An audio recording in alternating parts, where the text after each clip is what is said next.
On June 22, 1983, 15-year-old Emanuela Orlandi walked out of her family's Vatican apartment for a routine flute lesson. She never returned. Somewhere between the music school in central Rome and her home behind the Vatican walls, she vanished into history's shadows. Her family recalls that day as painfully normal. She left a little late, carrying her sheet music, promising to be home soon. That promise, simple, casual, became the line they replay endlessly.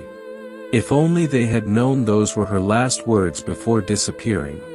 Emanuela was the fourth of 5 children in a close Vatican household. Music wasn't just a pastime for her, it was her identity. She loved the flute, practiced daily, and dreamed of performing professionally. Her brother Pietro later said, "Music was her world. The house feels empty without her sound." That afternoon, Rome sweltered in summer heat. She boarded a bus, headed for her lesson at the Tommaso Ludovico da Victoria Music School. Witnesses saw her chatting with friends afterward.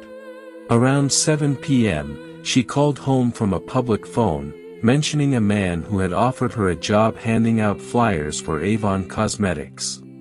That was the last verified contact.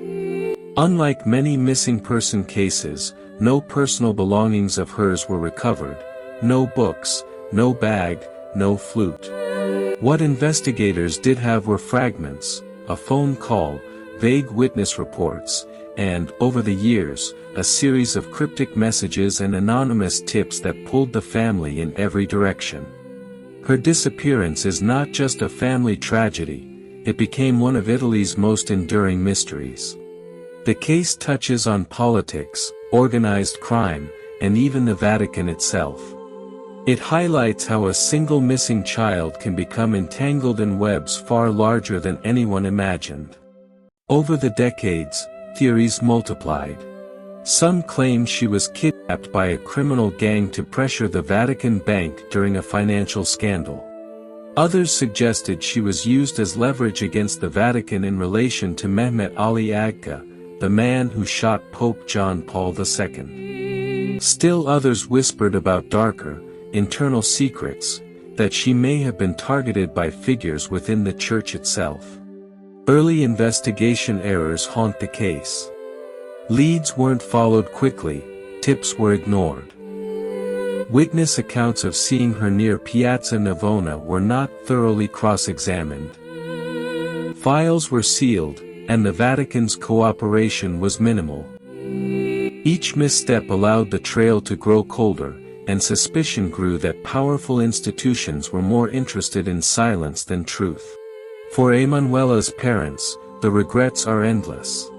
Could they have prevented her from taking the bus alone? Could they have warned her about trusting strangers? Her brother Pietro has spent 4 decades fighting for answers, saying, "The worst torture is uncertainty." Not knowing if she suffered, not knowing if she's alive. The Orlandi family lives in what psychologists call ambiguous loss, the torment of a disappearance with no closure. Without a body, without proof of life, every day is limbo. Each new theory brings hope, followed by crushing disappointment. This psychological torture is perhaps worse than grief itself. What could finally unlock the truth? Many believe Vatican archives hold undisclosed evidence. Modern forensic tools could re-examine old leads, including anonymous letters and phone recordings. Witnesses who stayed silent in the 1980s may finally feel safe to speak. And with the Vatican reopening its investigation in 2023, the hope of resolution flickers again. Her disappearance shook not just her family, but the entire Vatican City and Rome. Parents stopped letting their children travel alone. Candlelight vigils filled the piazzas. For many Italians, Emanuela became a symbol, not just of one lost girl, but of institutions failing those they're meant to protect. What happened to her after that phone call? Was she coerced into a car? Did she suffer? Was she hidden away for political reasons, or silenced to protect secrets? The void of answers is its own horror, because every possibility is terrifying, and without evidence, imagination paints the darkest scenes. Her case reveals how vulnerable even the most ordinary routines are. A bus ride, a music lesson, a walk home, moments that should be safe.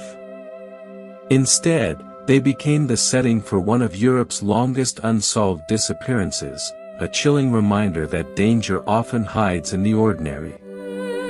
40 years later, the piano remains silent, the flute unplayed. But the questions still echo louder than any melody. What happened to Emanuela Orlandi? Until the truth is revealed, her absence remains a wound in her family, in Rome, and in the Vatican itself.